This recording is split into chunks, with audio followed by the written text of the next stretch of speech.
ಸೋರುತ್ತಿರುವ ವಸತಿ ನಿಲಯದಲ್ಲಿ ಮಕ್ಕಳ ವಾಸ, ಹಾಸ್ಟೆಲ್ ವಿದ್ಯಾರ್ಥಿಗಳಿಗೆ ಮೂಲ ಸೌಕರ್ಯ ಇಲ್ಲದೆ ಗೋಳಾಟ. ಮಳೆಯಾದ್ರೆ ಸಾಕು ವಿದ್ಯಾರ್ಥಿಗಳು ಜಾಗರಣೆ ಕೂರಬೇಕಾದಂತಹ ಪರಿಸ್ಥಿತಿ ನಿರ್ಮಾಣವಾಗಿದೆ. ವಿದ್ಯಾರ್ಥಿಗಳಿಗೆ ಮೂಲ ಸೌಕರ್ಯ ಇಲ್ಲದೆ ಗೋಳಾಟ. ಇದು ಗದಗದ ಗಜೇಂದ್ರಗಡ ತಾಲೂಕು ಮುಷಿಗೇರಿ ಗ್ರಾಮದ ಹಾಸ್ಟೆಲ್ನ ಪರಿಸ್ಥಿತಿ.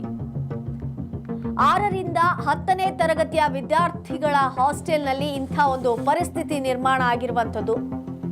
ಹಾಸ್ಟೆಲ್ನಲ್ಲಿ 75ಕ್ಕೂ ಹೆಚ್ಚು ವಿದ್ಯಾರ್ಥಿಗಳಿದ್ದಾರೆ.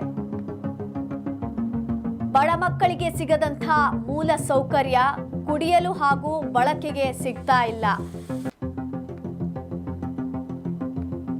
ವಸತಿ ನಿಲಯದ ಮಕ್ಕಳಿಗೆ ಅಲ್ಲಿ ಕುಡಿಯೋದಕ್ಕೆ ನೀರು ಸಿಗ್ತಾ ಇಲ್ಲ, ಬಳಕೆಗೆ ನೀರು ಸಿಗ್ತಾ ಇಲ್ಲ, ಬಿಸಿ ನೀರಿನ ವ್ಯವಸ್ಥೆ ಕೂಡ ಅಲ್ಲಿ ಇಲ್ಲ. ಚಳಿಯಲ್ಲಿ ತಂಪು ನೀರಿನಲ್ಲಿ, ತಣ್ಣನೆಯ ನೀರಿನಲ್ಲಿ ಸ್ನಾನ ಮಾಡುವಂತಹ ಪರಿಸ್ಥಿತಿ ಅಲ್ಲಿರುವಂಥದ್ದು. ಇಷ್ಟೆಲ್ಲ ಸಮಸ್ಯೆ ಇದ್ರೂ ಕೂಡ ಅಧಿಕಾರಿಗಳು ಮಾತ್ರ ಸಮಸ್ಯೆಗೆ ಯಾವುದೇ ರೀತಿ ಸ್ಪಂದನೆಯನ್ನ ನೀಡ್ತಾ ಇಲ್ಲ. ಅಧಿಕಾರಿಗಳ ವಿರುದ್ಧ ವಿದ್ಯಾರ್ಥಿಗಳ ಆಕ್ರೋಶ. ಕೂಡಲೇ ನಮ್ಮ ಸಮಸ್ಯೆ ಬಗೆಹರಿಸಬೇಕು ಅಂತ ಒತ್ತಾಯವನ್ನ ಕೂಡ ಮಾಡ್ತಾ ಇದ್ದಾರೆ. ಸೋರುತ್ತಿರುವಂತಹ ಒಂದು ವಸತಿ ನಿಲಯದಲ್ಲಿ ಮಕ್ಕಳು ವಾಸವಾಗಿರುವಂಥದ್ದು. ಹಾಸ್ಟೆಲ್ ವಿದ್ಯಾರ್ಥಿಗಳಿಗೆ ಮೂಲ ಸೌಕರ್ಯ, ಯಾವುದೇ ರೀತಿಯಾಗಿರುವಂತಹ ಮೂಲ ಸೌಕರ್ಯಗಳಿಲ್ಲದೆ ಗೋಳಾಟ. ಮಳೆ ಬಂದ್ರೆ ಸಾಕು ವಿದ್ಯಾರ್ಥಿಗಳು ಜಾಗರಣೆ ಕೂರಬೇಕಾದಂತಹ ಪರಿಸ್ಥಿತಿ ಇಲ್ಲಿ ನಿರ್ಮಾಣ ಆಗಿದೆ. 6ರಿಂದ 10ನೇ ತರಗತಿಯ ವಿದ್ಯಾರ್ಥಿಗಳ ಹಾಸ್ಟೆಲ್ನಲ್ಲಿ ಈ ರೀತಿಯಾಗಿರುವಂತ ಒಂದು ಕರ್ಮಕಾಂಡ ಇರುವಂಥದ್ದು. ಈ ಹಾಸ್ಟೆಲ್ನಲ್ಲಿ 75ಕ್ಕೂ ಹೆಚ್ಚು ವಿದ್ಯಾರ್ಥಿಗಳಿದ್ದಾರೆ. 6ರಿಂದ 10ನೇ ತರಗತಿಯ ವಿದ್ಯಾರ್ಥಿಗಳಿರುವಂತಹ ಈ ಒಂದು ಹಾಸ್ಟೆಲ್ನಲ್ಲಿ, ವಸತಿ ನಿಲಯದಲ್ಲಿ ಸೋರ್ತಾ ಇದೆ. ಆ ಸೋರ್ತಾ ಇರುವಂತಹ ಪ್ರದೇಶದಲ್ಲೇ ಅವರು ಏನು ವಾಸ ಆಗ್ಬೇಕಾದಂತಹ ಪರಿಸ್ಥಿತಿ ಇದೆ. ಯಾವುದೇ ರೀತಿಯಾಗಿರುವಂತಹ ಮೂಲ ಸೌಕರ್ಯ ಇಲ್ಲದೆ ಅವರು ಗೋಳಾಟ ಆಡ್ತಾ ಇರುವಂತದ್ದನ್ನ ಕೂಡ ಗಮನಿಸಬಹುದು.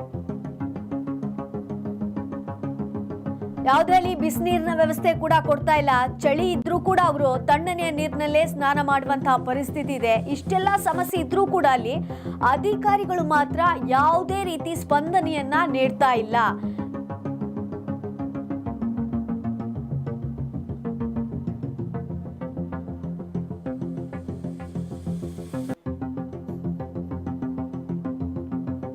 ನೀವೀಗ ಗಮನಿಸ್ತಾ ಇರಬಹುದು ದೃಶ್ಯದಲ್ಲಿ ಹಾಸ್ಟೆಲ್ನ ಪರಿಸ್ಥಿತಿ ಯಾವ ರೀತಿ ಆಗಿದೆ ಅಂತ. ಇಲ್ಲಿ ಮಳೆ ಬಂದ್ರೆ ಸಾಕು ವಿದ್ಯಾರ್ಥಿಗಳು ನಿದ್ದೆ ಮಾಡಂಗಿಲ್ಲ, ಜಾಗರಣೆ ಕೂರಬೇಕಾದಂತಹ ಪರಿಸ್ಥಿತಿ ಇಲ್ಲಿ ನಿರ್ಮಾಣ ಆಗಿರುವಂಥದ್ದು. ಇಷ್ಟೆಲ್ಲ ಸಮಸ್ಯೆ ಇದ್ರೂ ಕೂಡ ಅಲ್ಲಿನ ಅಧಿಕಾರಿಗಳು ಮಾತ್ರ ಯಾವುದೇ ರೀತಿಯಾಗಿರುವಂತಹ ಸ್ಪಂದನೆಯನ್ನ ನೀಡ್ತಾ ಇಲ್ಲ. ಅಧಿಕಾರಿಗಳ ವಿರುದ್ಧ ವಿದ್ಯಾರ್ಥಿಗಳು ಆಕ್ರೋಶವನ್ನ ಕೂಡ ವ್ಯಕ್ತಪಡಿಸ್ತಾ ಇದ್ದಾರೆ. ಈ ಒಂದು ಸಮಸ್ಯೆಯನ್ನ ಬಗೆಹರಿಸಬೇಕು ಅಂತ ಒತ್ತಾಯ ಮಾಡ್ತಾ ಇದ್ದಾರೆ. ಆದ್ರೆ ಯಾವುದೇ ರೀತಿಯಾಗಿರುವಂತಹ ಸ್ಪಂದನೆ ನೀಡ್ತಾ ಇಲ್ಲ. ಅಲ್ಲಿನ ಅಧಿಕಾರಿಗಳು ಹಾಗಿದ್ರೆ ಏನ್ ಮಾಡ್ತಾ ಇದ್ದಾರೆ? ಇಷ್ಟೆಲ್ಲ ಇಲ್ಲಿ ಸಮಸ್ಯೆಗಳಿದೆ, ಹಾಸ್ಟೆಲ್ನಲ್ಲಿ ಇಷ್ಟೆಲ್ಲ ಸಮಸ್ಯೆಗಳಿದ್ರೂ ಕೂಡ ಅಲ್ಲಿನ ಅಧಿಕಾರಿಗಳು ಏನ್ ಮಾಡ್ತಾ ಇದ್ದಾರೆ? ಯಾವುದೇ ರೀತಿಯಾಗಿರುವಂತಹ ಸ್ಪಂದನೆ ಕೂಡ ಅಲ್ಲಿ ಸಿಗ್ತಾ ಇಲ್ಲ. ಮಕ್ಕಳು ಹಾಗಿದ್ರೆ ಆ ಒಂದು ವಸತಿ ನಿಲಯದಲ್ಲಿ ಯಾವ ರೀತಿಯಾಗಿ ಅವರು ಜೀವನ ನಡೆಸಬೇಕಾಗತ್ತೆ, ಯಾವ ರೀತಿಯಲ್ಲಿ ವಾಸಿಸಬೇಕಾಗತ್ತೆ? ಮಕ್ಕಳು ಸ್ಟಡಿ ಮಾಡಬೇಕು ಅಂತ ಅಲ್ಲಿ ಇರುವಂತದ್ದು. ಹಾಗಿದ್ರೆ ಅವ್ರು ಯಾವ ರೀತಿಯಲ್ಲಿ ಸ್ಟಡಿ ಮಾಡಕ್ ಸಾಧ್ಯ? ಯಾವುದೇ ರೀತಿಯಾಗಿರುವಂತ ಅಲ್ಲಿ ಮೂಲ ಸೌಕರ್ಯಗಳು ಇರಲೇಬೇಕು. ಒಂದು ಹಾಸ್ಟೆಲ್ ಅಂತ ಹೇಳಿದ ತಕ್ಷಣ ಅಲ್ಲಿ ಮೂಲ ಸೌಕರ್ಯ ಇರಲೇಬೇಕಾಗತ್ತೆ. ಬಟ್ ಅಂತ ಮೂಲ ಸೌಕರ್ಯಗಳು ಯಾವುದೂ ಕೂಡ ಅಲ್ಲಿ ಇಲ್ಲ. ಮಳೆ ಬಂದ್ರೆ ಅಲ್ಲಿ ಜಾಗರಣೆ ಮಾಡಬೇಕಾದಂತಹ ಪರಿಸ್ಥಿತಿ ಇದೆ. ಆದ್ರೆ ಇಷ್ಟೆಲ್ಲ ಆದ್ರೂ ಕೂಡ ಅಲ್ಲಿನ ಅಧಿಕಾರಿಗಳು ಹಾಗಿದ್ರೆ ಏನ್ ಮಾಡ್ತಾ ಇದ್ದಾರೆ? ಯಾಕೆ ಸ್ಪಂದನೆಯನ್ನ ನೀಡ್ತಾ ಇಲ್ಲ? ಮಕ್ಕಳು ಯಾವ ರೀತಿಯಲ್ಲಿ ಸ್ಟಡಿ ಮಾಡಬೇಕಾಗತ್ತೆ? ಇಷ್ಟೆಲ್ಲ ಇದ್ರೆ ರಾತ್ರಿ ಫುಲ್ ಜಾಗರಣೆ ಮಾಡಬೇಕು, ಸ್ಕೂಲ್ಗೆ ಹೋಗ್ಬೇಕು, ಅಲ್ಲಿ ಅವರು ಸ್ಟಡಿ ಮಾಡಬೇಕಾಗತ್ತೆ. ಯಾವ ರೀತಿ ಸ್ಟಡಿ ಮಾಡಕ್ ಸಾಧ್ಯ ಆಗತ್ತೆ? ಅಲ್ಲಿನ ಅಧಿಕಾರಿಗಳು ಹಾಗಿದ್ರೆ ಏನ್ ಮಾಡ್ತಾ ಇದ್ದಾರೆ? ಇಷ್ಟೆಲ್ಲ ಮಕ್ಕಳು ಅಲ್ಲಿ ಟೋಟಲ್ ಒಂದು 75ಕ್ಕೂ ಹೆಚ್ಚು ಮಕ್ಕಳು ಇದ್ದಾರೆ. ಸೊ ಆ ವಿದ್ಯಾರ್ಥಿಗಳು ಅಲ್ಲಿ ಯಾವ ರೀತಿಯಾಗಿ ಜೀವನವನ್ನ ನಡೆಸಬೇಕಾಗತ್ತೆ, ಸ್ಟಡಿ ಮಾಡಬೇಕು. ಈಗ ಮಳೆ ಬಂದ್ರೆ ಅಲ್ಲಿ ಜಾಗರಣೆ ಕೂರ್ಬೇಕಾಗತ್ತೆ. ಹಾಗಿದ್ರೆ ಅವರಿಗೆ ಕೊಟ್ಟಿರುವಂತ ಒಂದು ಸ್ಟಡಿ ಆಗಿರ್ಬೋದು, ಅಂದ್ರೆ ಹೋಮ್ ವರ್ಕ್ ಆಗಿರ್ಬೋದು, ಓದಿನಲ್ಲಿ ತೊಡಗೋದಾದ್ರೂ ಹೇಗೆ ಇದೇ ಆಗತ್ತೆ ಅವರಿಗೆ. ಮಳೆ ಬಂದ ತಕ್ಷಣ ಅಲ್ಲಿ ಜಾಗರಣೆ ಕೂರುವಂತದ್ದಾಗತ್ತೆ. ನೋಡಿ, ಇಲ್ಲಿ ಲೈಟ್ ನ ವ್ಯವಸ್ಥೆ ಕೂಡ ಇಲ್ಲ, ಮೂಲಭೂತವಾಗಿರುವಂತ ಒಂದು ಸೌಕರ್ಯ ಕೂಡ ಇಲ್ಲ ಅನ್ನುವಂಥದ್ದನ್ನ ನೀವೀಗ ದೃಶ್ಯದಲ್ಲಿ ನೋಡ್ತಾ ಇರ್ಬೋದು. ನೋಡಿ, ಕಿತ್ತೋಗಿರುವಂತ ಲೈಟ್ ಕೂಡ ಇಲ್ಲ. ಅವ್ರು ಹೇಗೆ ಸ್ಟಡಿ ಮಾಡೋದಕ್ಕೆ ಸಾಧ್ಯ? ಅದಷ್ಟೇ ಅಲ್ಲ, ಅಲ್ಲೆಲ್ಲವೂ ಕೂಡ ಬಿರುಕು ಬಿಟ್ಟಿರುವಂತ ಇರುವಂತ ಗೋಡೆಗಳನ್ನ ಕೂಡ ನೀವು ನೋಡ್ತಾ ಇರ್ಬೋದು ಯಾವ ರೀತಿ ಆಗಿದೆ ಅಂತ. ಹಾಗಿದ್ರೆ 75ಕ್ಕೂ ಹೆಚ್ಚು ಮಕ್ಕಳಿದ್ದಾರೆ. ಅಲ್ಲಿ ಏನಾದ್ರೂ ಅನಾಹುತ ಆದ್ಮೇಲೆನೆ ಎಚ್ಚೆತ್ಕೊಳ್ತಾರ ಅಲ್ಲಿನ ಅಧಿಕಾರಿಗಳಾಗಿದ್ರೆ?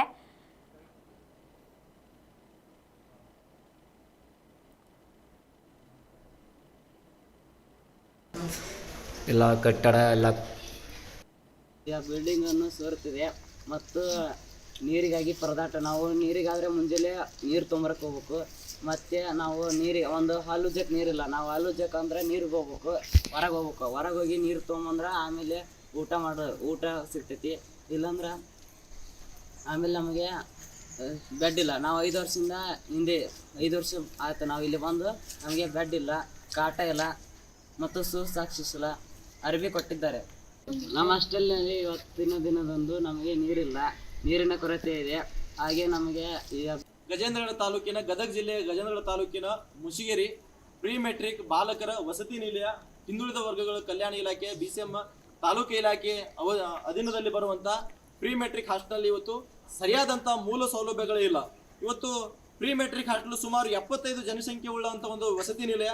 ಇಲ್ಲಿ ಸರಿಯಾದಂತ ಕಾಟಗಳಾಗಿರ್ಬೋದು, ಬೆಡ್ಗಳಾಗಿರ್ಬೋದು, ಅಥವಾ ಊಟ ಊಟವನ್ನು ಕೊಡುವಂತ ವ್ಯವಸ್ಥೆ ಆಗಿರ್ಬೋದು, ಅಥವಾ ವಿದ್ಯಾರ್ಥಿಗಳಿಗೆ ಕೊಡುವಂತ ಸಮವಸ್ತ್ರ ಸುಸಾಕ್ಸ್ ಆಗಿರ್ಬೋದು, ಅಥವಾ ಅವ್ರಿಗೆ ಟ್ಯೂಷನ್ ಹೇಳುವಂತ ವಿಚಾರದಲ್ಲಿ ಆಗಿರ್ಬೋದು, ಮತ್ತು ಅತ್ಯಂತ ಮುಖ್ಯವಾಗಿ ಅವರಿಗೆ ದಿನಬಳಕೆಗೆ ಕೂಡ ಇವತ್ತು ಸರಿಯಾದಂತ ನೀರಿಲ್ಲ. ಅವರಿಗೆ ಇವತ್ತು ಅವರು ವಾಸ ಮಾಡುವಂತ ಸ್ಥಳಗಳು ಬಿಲ್ಡಿಂಗ್ಗಳು ಸೋರಿಕೆ ಆಗ್ತಾ ಇದೆ. ಇವತ್ತು ಎಲ್ಲವೂ ಕೂಡ ದುರಸ್ತಿ ವ್ಯವಸ್ಥೆಯಲ್ಲಿರುವಂತ ಬಿಲ್ಡಿಂಗ್ ಅನ್ನು ಇವತ್ತು ನಮ್ಮನ್ನು ಆಳುವಂತ ಜನಪ್ರತಿನಿಧಿಗಳಾಗಿರ್ಬೋದು, ತಾಲೂಕಾ ಇಲಾಖೆ, ಜಿಲ್ಲಾ ಇಲಾಖೆ ಇವತ್ತು ಕಣ್ಮುಚ್ಚಿಕೊಳ್ತಿದೆ. ಇವತ್ತು ನಾವೆಲ್ಲರೂ ಕೂಡ ಇವತ್ತು ನೋಡಿದಂಗೆ ಇಡೀ ಹಾಸ್ಟೆಲ್ ನಾವು ವಿಸಿಟ್ ಮಾಡಿ ನೋಡಿದಾಗ ಇವತ್ತು ಎಲ್ಲ ರೂಮ್ಗಳು ಇವತ್ತು ಸೋರಿಕೆ ಆಗ್ತಾ ಇದೆ.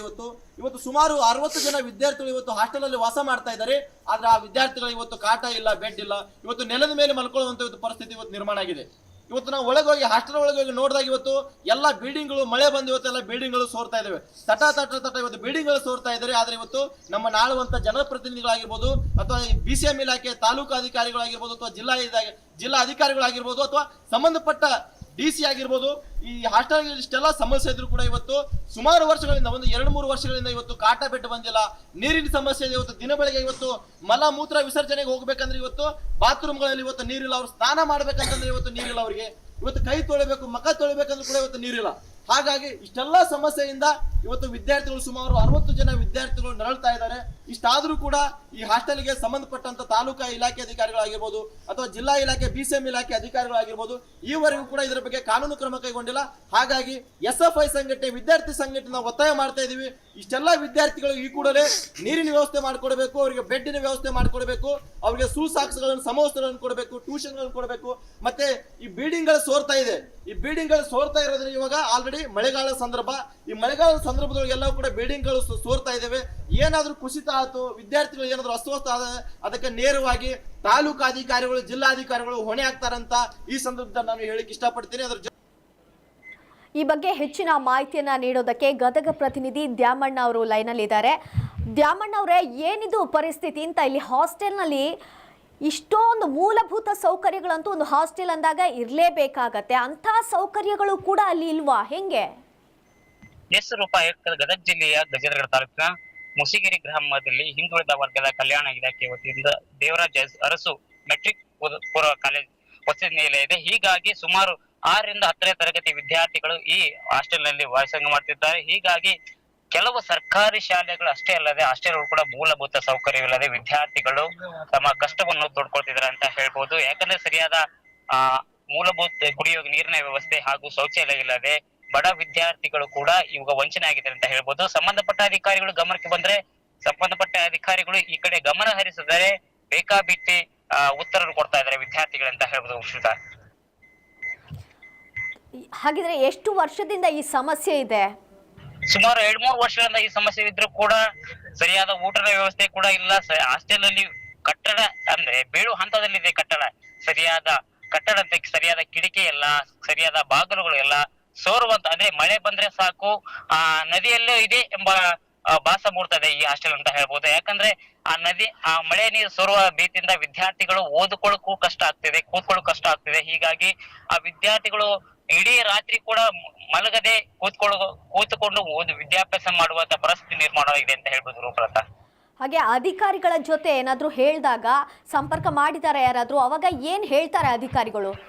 ಅಧಿಕಾರಿಗಳ ಹತ್ರ ಇವತ್ತು ಅಥವಾ ನಾಳೆ ಬಂದು ನಾವು ಸರಿಪಡಿಸ್ತೀವಿ ಅಂತ ಆಶ್ವಾಸನೆ ಕೊಟ್ಟು ಹೋಗ್ತಾರೆ. ಮತ್ತೆ ಈ ಕಡೆ ಗಮನ ಹರಿಸದೆ ಮತ್ತೆ ಅದೇ ತಮ್ಮ ಚಾಳಿಯನ್ನು ಮುಂದುವರಿಸಿದ್ದಾರೆ ಅಂತ ಹೇಳ್ಬೋದು. ಯಾಕಂದ್ರೆ ವಿದ್ಯಾರ್ಥಿಗಳು ಹಲವು ಬಾರಿ ಮನವಿ ಸಲ್ಲಿಸಿದ್ರು, ಸರ್ ನಮಗೆ ಸರಿಯಾದ ವ್ಯವಸ್ಥೆ ಕೂಡ ಇಲ್ಲ, ಹೀಗೆ ವ್ಯವಸ್ಥೆ ಮಾಡಿ ಅಂತ ಸರಿಯಾದ ಮೂಲಭೂತ ಸೌಕರ್ಯ ಇಲ್ಲ ಎಂದು ಮನವಿ ನೀಡಿದ್ರು ಕೂಡ ಯಾವೊಬ್ಬ ಹಿರಿಯ ಅಧಿಕಾರಿಗಳು ಕೂಡ ಗಮನ ಹರಿಸದೆ ವಿದ್ಯಾರ್ಥಿಗಳಿಗೆ ವಂಚನೆ ಮಾಡ್ತಿದ್ದಾರೆ ಅಂತ ಹೇಳ್ಬೋದು. ಓಕೆ, ಥ್ಯಾಂಕ್ ಯು ನಿಮ್ಮೆಲ್ಲ ಮಾಹಿತಿಗಾಗಿ. ನೋಡಿದ್ರಲ್ವಾ, ಸೋರುತ್ತಿರುವಂತಹ ವಸತಿ ನಿಲಯದಲ್ಲಿ ಮಕ್ಕಳು ವಾಸವನ್ನ ಮಾಡ್ತಾ ಇದ್ದಾರೆ. 6ರಿಂದ 10ನೇ ತರಗತಿಯ ವಿದ್ಯಾರ್ಥಿಗಳ ಹಾಸ್ಟೆಲ್ನಲ್ಲಿ ಈ ರೀತಿಯಾಗಿರುವಂತಹ ಪರಿಸ್ಥಿತಿ ಇರುವಂಥದ್ದು. ಅಲ್ಲಿ ಮೂಲಭೂತ ಸೌಕರ್ಯಗಳೇ ಇಲ್ಲ. ಮುಖ್ಯವಾಗಿ ನೀರಂತೂ ಬೇಕೇ ಬೇಕಾಗತ್ತೆ. ನೀರೇ ಇಲ್ಲದೆ ಹಲ್ಲುಜ್ಜೋದಕ್ಕೂ ಕೂಡ ನೀರಿಲ್ಲ ಅನ್ನುವಂಥ ಒಂದು ಪರಿಸ್ಥಿತಿ ಅಲ್ಲಿ ನಿರ್ಮಾಣ ಆಗಿರುವಂಥದ್ದು. ಆದರೆ ಅಧಿಕಾರಿಗಳು ಮಾತ್ರ ಇದಕ್ಕೆ ಕ್ಯಾರೆ ಅಂತ ಇಲ್ಲ. ಇನ್ನಾದರೂ ಕೂಡ ಅಲ್ಲಿನ ಅಧಿಕಾರಿಗಳು ಎಚ್ಚೆತ್ತುಕೊಳ್ಬೇಕಾಗಿದೆ.